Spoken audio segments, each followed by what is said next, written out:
नमस्कार।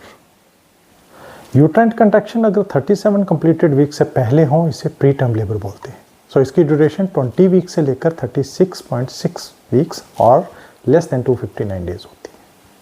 Previous video में मैंने डिस्कस किया कि क्या पैथोजेनिक मैकेनिज्म होता है प्री टर्म लेबर का। इसी को फर्दर कंटिन्यूशन में रिस्क फैक्टर्स क्या है प्री टर्म लेबर के, कैसे डायग्नोस करते हैं, प्रिवेंटिव मेजर्स क्या हैं, प्रिडिक्ट कैसे कर सकते हैं और मैनेजमेंट में कौन कौन से ड्रग्स यूज़ होते हैं, इस पे मैं बात करूँगा। सबसे पहले रिस्क फैक्टर्स। रिस्क फैक्टर्स में फर्स्ट रिस्क फैक्टर है low socio economic group, under nutrition, obesity, less than 17 years age, physiological immaturity होती है और more than 35 years of age, क्योंकि मेडिकल डिसऑर्डर्स होने के चांसेस रहते हैं। प्रीवियस 1 प्री टर्म लेबर हो तो सब्सिक्वेंट 15 to 30% चांसेस बढ़ जाते हैं। प्रीवियस 2 हो तो 50 to 60%। जेनेटिक प्रीडिस्पोजिशन देखी गई है। Jeans WNT4, EB, F1, AGTR2 ये जीन्स लोकेट हुई हैं, इनकी डिसरेगुलेशन की वजह से प्री टर्म लेबर हो सकता है पेशेंट में। Smoking, cannabis intake, substance abuse ये रिस्क फैक्टर है।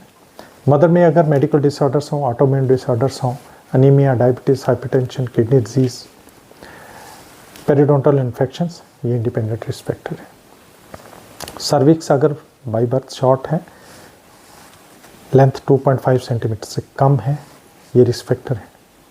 सर्विक्स में अगर कोई सर्जरी हुई, कोनाइजेशन या लीड्स, सर्जिकल अबॉर्शन एक इंडिपेंडेंट रिस्क फैक्टर है, हालांकि इस मेडिकल या स्पॉन्टेनियस अबॉर्शन रिस्क फैक्टर्स नहीं है। यूट्रस बर्थ डिफेक्ट्स हैं, मुलेरियन डिफेक्ट्स जिसे बोलते हैं, सेप्टेड, सब सेप्टेड, यूनिकॉर्नर बाइक, ये इंडिपेंडेंट रिस्क फैक्टर है। ART टेक्निक्स जो आजकल फॉलो की जाती हैं, ये इंडिपेंडेंट रिस्क फैक्टर है। इस तरह से APH 28 वीक्स के बाद जो वेजाइनल ब्लीडिंग होती है और डिलीवरी से पहले, ये रिस्क फैक्टर है। फर्स्ट ट्राइमेस्टर ब्लीडिंग भी, जैसे मैंने प्रीवियसली वीडियो में डिस्कस किया, एक इंडिपेंडेंट रिस्क फैक्टर है। फीटस में अगर बर्थ डिफेक्ट हो, इंटरयूटरन ग्रोथ रिटार्डेशन हो, male sex independent risk factor है फीटस का, और इस तरह से IUD भी एक रिस्क फैक्टर है। प्रोलॉन्ग्ड वर्किंग आवर्स, जैसे 4 आवर्स से ज़्यादा प्रोलॉन्ग्ड स्टैंडिंग पर डे या 80 आवर्स से ज़्यादा एक वीक में वर्क, प्रोलॉन्ग्ड वर्क, ये प्री टर्म लेबर के साथ एसोसिएटेड है और रिस्क फैक्टर है। इसके साथ ही डाइटरी डेफिशिएंसीज जो है वो काफ़ी रिलेट की गई हैं with pre term labour. Diagnosis में सबसे पहले यूट्राइन कंट्रैक्शंस, अगर 20 मिनट्स में 4 कंट्रैक्शंस से ज़्यादा हो या 1 आवर में 8 कंट्रैक्शंस से ज़्यादा। सेकंड, सर्विक्स की लेंथ 2.5 सेंटीमीटर से कम है। तीसरा, सर्विक्स की अगर डायलिटेशन 4 सेंटीमीटर से ज़्यादा है या इसकी थिनिंग, इफेसमेंट जिसे बोलते हैं, 80% से ज़्यादा है। और चौथा, फीटल फिब्रोनेक्टिन जो एक कनेक्टिंग ग्लू है, ग्लाइकोप्रोटीन है एक, जो इंटरफेस पे होता है डेसिडुआ और फीटल मेम्ब्रेन्स की, ये 22 वीक्स to 34 वीक्स के अंदर अगर वजाइनल सेक्रेशन में मिलता है तो इसकी वैल्यू 50 नैनोग्राम पर ml से ज़्यादा है, तो ये डायग्नोस्टिक है प्री टर्म लेबर का। अब कैसे प्रिडिक्ट कर सकते हैं प्री टर्म लेबर को? इसमें सबसे पहले विशप स्कोर जैसे क्लिनिकली हम करते हैं, जिसमें 5 पॉइंट्स होते हैं, dilatation, effacement, consistency, position, station of fat. 10 points in total है, इसमें मिनिमम 4 पॉइंट्स अगर हों तो ये डायग्नोसिस हेल्प करता है प्रेडिक्शन में प्री टर्म लेबर की। दूसरा, सर्विक्स की लेंथ, जैसे फिगो एडवाइस करता है कि हर एंटीनेटल केस का 19 to 24 वीक्स के अंदर ट्रांसवेजाइनल सोनोग्राफ में सर्वाइकल लेंथ तय की जाती है, और अगर इसकी लेंथ 2.5 सेंटीमीटर से कम है तो ये इसकी एक प्रिडिक्टिव वैल्यू है प्री टर्म लेबर के लिए। इसके साथ ही इंटरल्यूकिंग्स का लेवल रेज्ड होता है, IL-6, 8, 1 और ट्यूमर नेक्रोसिस फैक्टर प्रिडिक्शन में हेल्प करता है। फीटल फिब्रोनेक्टिन रेज्ड है और अगर ये 50 नैनोग्राम पर ml से ज़्यादा है तो 30% जो है फर्स्ट वीक में और 40% सेकेंड वीक में pre term labour spontaneous labour में चली जाती हैं। इसके साथ ही जेनेटल इन्फेक्शंस जैसे मैंने बताया ये symptomatic bacteriuria, bacterial vaginosis, trichomoniasis, gonorrhoea और मलेरिया भी इस लिस्ट में है। हालांकि कैंडिडल इन्फेक्शन इससे एक्सक्लूडेड है। तो ये सब भी प्रेडिक्टिव वैल्यू में हेल्पफुल होती हैं इनके डायग्नोसिस, जेनेटल इन्फेक्शन के डायग्नोसिस के साथ। प्रिवेंशन में हम क्या क्या इंटरवेंशंस कर सकते हैं? सो इसमें सबसे पहले वंडर ड्रग है प्रोजेस्टेरॉन, एक स्मूथ मसल रिलैक्सेंट है, यूट्राइन रिलैक्सेंट है। हालांकि इसका मेन रोल प्रीटर्म लेबर के केस में है कि ये एक इम्यूनोमॉड्यूलेटर एक्ट करता है और जो भी कास्केड ऑफ इन्फ्लेमेटरी रिएक्शंस होती हैं प्रीटर्म लेबर में उसको करेक्ट करता है, रेक्टिफाई करता है। जनरली हम 16 वीक्स टू 36 वीक्स के अंदर देते हैं इसको। सिंथेटिक एनालॉग जो सेप्टेन हाइड्रोक्सी कैप्रोट ये दिया जाता है वीकली इंट्रामस्कुलर। हालांकि सर्वाइक्स की लेंथ अगर कम है तो इसमें हम माइक्रोनाइज प्रोजेस्टेरॉन वेजाइनल एडवाइजेबल करते हैं, क्योंकि ये फर्स्ट पास मेटाबॉलिज्म को बाईपास करता है, लिवर को बाईपास करता है और इसकी कंसंट्रेशन ज़्यादा होती है as compared to other roots.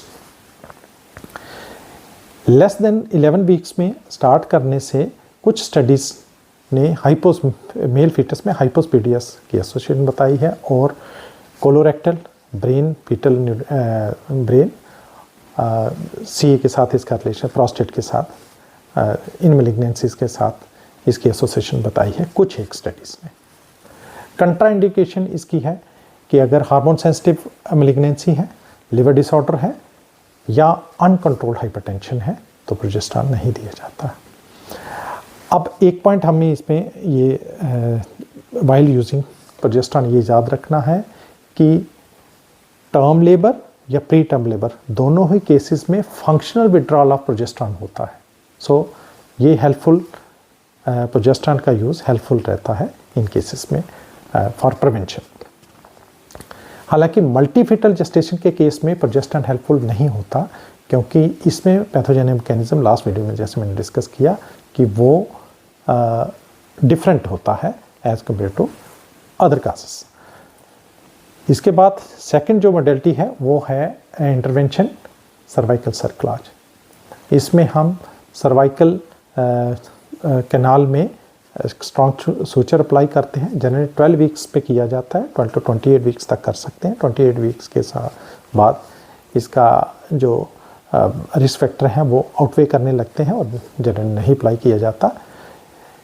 इसमें कंट्रा इंडिकेशंस, स्पेशल जो इंडिकेशंस हैं वो हैं कि previous spontaneous preterm labour plus short cervix. So अगर शॉर्ट सर्विक्स है या स्पॉन्टेनियस प्रीटर्म लेबर है तो हम प्रोजेस्टेरॉन दे सकते हैं। अगर दोनों साथ में हैं तो इसमें सर्वाइकल सर्कलाज की जाती है। कंट्रा इंडिकेशंस हैं, अगर ट्रू लेबर है, इन्फेक्शन है या ब्लीडिंग है तो सर्वाइकल सर्कलाज नहीं की जाती। इसके बाद नेक्स्ट एस्प्रिन जो है वो जैसे इट्रोजेनिक प्रीटर्म लेबर होता है, जैसे पीएच के केस में किया जाता है। सो इसमें ड्रग ऑफ चॉइस प्रोजेस्टेरॉन नहीं एस्प्रिन होता है। ये पीएच भी रिड्यूस करेगा और प्रीटर्म लेबर भी प्रिवेंट करेगा। अगर मल्टीफिल्टर जेस्टेशन है, इसमें जैसे मैंने बताया प्रोजेस्टेरॉन हेल्पफुल नहीं, इसमें फीटल रिडक्शन जो है वो ट्रीटमेंट ऑफ मॉडलिटी हो सकती है। इसके साथ ही अगर क्रोनिक मेडिकल डिसऑर्डर्स जो हैं तो इनका डिजीज़ प्रोसेस को हमें ऑप्टिमाइज करना होता है प्रेगनेंसी स्टार्ट होने से पहले। सो ये एक प्रिवेंटिव मेजर है। इसके साथ ही अगर जैसे मैंने बताया एसिम्प्टोमेटिक बैक्टीरियोरिया, इसके डायग्नोसिस के लिए यूरिन कल्चर हर एंटीनेटल केस में फर्स्ट ट्राइमेस्टर में किया जाना चाहिए। और अगर रेकरेंट यूटीआई है तो हर ट्राइमेस्टर में यूरिन फॉर कल्चर, ताकि एसिम्प्टोमेटिक बैक्टीरिया की टाइमली ट्रीटमेंट की जा सके और इसके साथ एसोसिएटेड जो मैटरनल कॉम्प्लिकेशन है स्पेशली पाइलोनेफ्राइटिस को डील किया जा सके। अब एंटीबायोटिक्स प्री टर्म लेबर की मैनेजमेंट में कहाँ रोल है इनका, प्रिवेंशन में है कि नहीं है। सो एंटीबायोटिक्स जनरली इनका कोई भी स्ट्रॉन्ग एविडेंस नहीं है। अगर वेजाइनल स्वैब कल्चर सेंसिटिविटी पर पॉजिटिव आता है तो एंटीबायोटिक्स एडवाइजेबल है।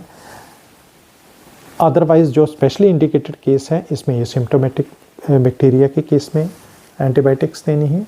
रप्चर ऑफ मेम्ब्रेन्स के केस में देनी है, और साथ ही अगर कोई साथ में associated infection, proven infection positive हो तो ही एंटीबायोटिक्स हमें स्टार्ट करनी है। अदरवाइज प्रिवेंशन के लिए एंटीबायोटिक्स प्री टर्म लिवर के केस में नहीं देंगे। Second, bed rest. Again confronting evidence है, इसमें सिर्फ एक एडिशनल जो हेल्प ये मिल सकती है, पॉजिटिव एस्पेक्ट ये है कि babies birth weight gain definitely होता है बेड रेस्ट से, क्योंकि यूट्रो प्लेसेंटा फ्लो इंक्रीज़ करता है। और इसके साथ जो नेगेटिव एसोसिएटेड है वो पोटेंशियल रिस्क है डी वेन थ्रोम्बोसिस का, मसल एट्रोफी का, और स्ट्रेस और साइकोलॉजिकल फैक्टर जो बेड रेस्ट के साथ एसोसिएटेड होता है।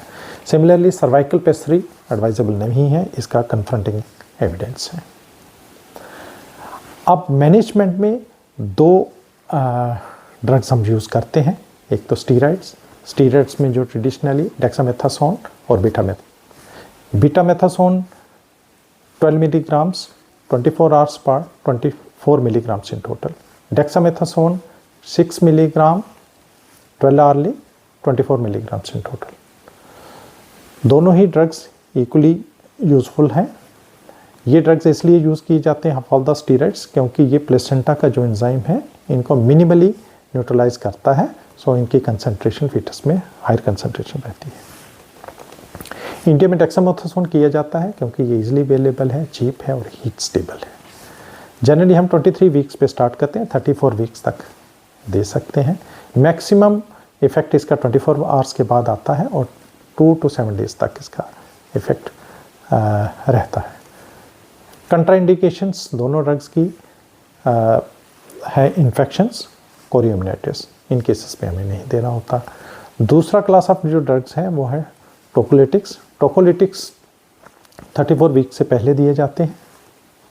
अगर यूट्राइन कंट्रैक्शंस हैं, ट्रू लेबर पेन्स हैं या सर्वाइकल डायलिटेशन 6 सेंटीमीटर से ज़्यादा तो ये नहीं दिए जाते। और इसकी जो मोस्ट इम्पॉर्टेंट यूज़ ये है कि सिंस जो स्टीरॉइड्स हैं वो 24 आवर्स से ज़्यादा लेते हैं फॉर मैक्सिमम इफ़ेक्ट, तो इसलिए टोकोलिसिस से हम टाइम बाय कर सकते हैं और ताकि स्टीरॉइड्स एक्ट कर पाएँ। और जो मैक्सिमम जो कॉम्प्लिकेशंस होती हैं रेस्पिरेटरी डिस्ट्रेस, नेक्रोटाइजिंग एंट्रोक्लाइटिस और इंटरवेंट्रिकुलर हेमरेज, सो ये सारी कॉम्प्लिकेशंस अवॉइड की जा सकती हैं इनके टाइमली यूज़ से। सो टोकोलिटिक्स में कॉमनली आता है विटामाइप्टिक, जो फर्स्ट कैटेगरी है विटामाइप्टिक्स, इसमें साल्बुटामोल, टर्बुटलिन है और रिटोड्रिन है। रिटोड्रिन जो है वो FDA अप्रूव्ड है। इसका जो पोटेंशियल साइड इफेक्ट है वो पल्मोनरी एडीमा है क्योंकि ये साल्ट और वाटर रिटेंशन करती है, हाइपरगलाइसेमिया में करती है और लाइपोलिसिस करती है। निफेटापिन ये वासोडाइलेटर है, कैल्शियम चैनल एंटागोनिस्ट है और फ्लशिंग, हेडेक, हाइपोटेंशन जो वासोडाइलेशन है ये इसके साइड इफ़ेक्ट्स हैं। और इसका जो मोस्ट इम्पॉर्टेंट जो पॉजिटिव एस्पेक्ट ये है कि ये फीटस का रेस्पिरेटरी डिस्ट्रेस, नेक्रोटाइजिंग एंट्रोक्लाइटिस और इंटरवेंट्रिकुलर हेमरेज पे पॉजिटिव एस्पेक्ट है, हेल्पफुल है in addition to being a tocolytic agent. तीसरा है मैग्नीशियम सल्फेट, ये कैल्शियम एंटागोनिस्ट है, सो हाइपोकैल्सीमिया करता है, हाइपोटोनिया करता है और प्रोलॉन्ग्ड यूज़ 5 to 7 डेज इसकी एसोसिएशन फीटल बोन फ्रैक्चर्स के साथ देखी गई है। हालांकि ये एक न्यूरोप्रोटेक्टिव ड्रग है। चौथी क्लास में जो है वो है PG synthetase inhibitor indomethacin. Side effects outweigh करते हैं जैसे necrotising enterocolitis, premature PD closure, prematurely closure of the ductus arteriosus होता है और इंटरवेंट्रिकुलर हेमरेज, सो इसको जनरली अवॉइड किया जाता है। इसके साथ ही एक वंडरफुल ड्रग है लेकिन कॉस्टली है, इजीली अवेलेबल नहीं है और पैरेंटल रूट से सिंस दिया जाता है, ये है अटोसिमैन। ये एक ऑक्सीटोसिन एंटागोनिस्ट है और हार्ट डिजीज़ के पेशेंट्स में ड्रग ऑफ चॉइस है। और finally to complete the list, GTN patches होते हैं, नाइट्रिक ऑक्साइड रिलीज करते हैं, वासोडाइलेटर है। हालांकि इसकी एफिकेसी 92% तक है, ये जनरली यूज़ नहीं किए जाते। Thank you.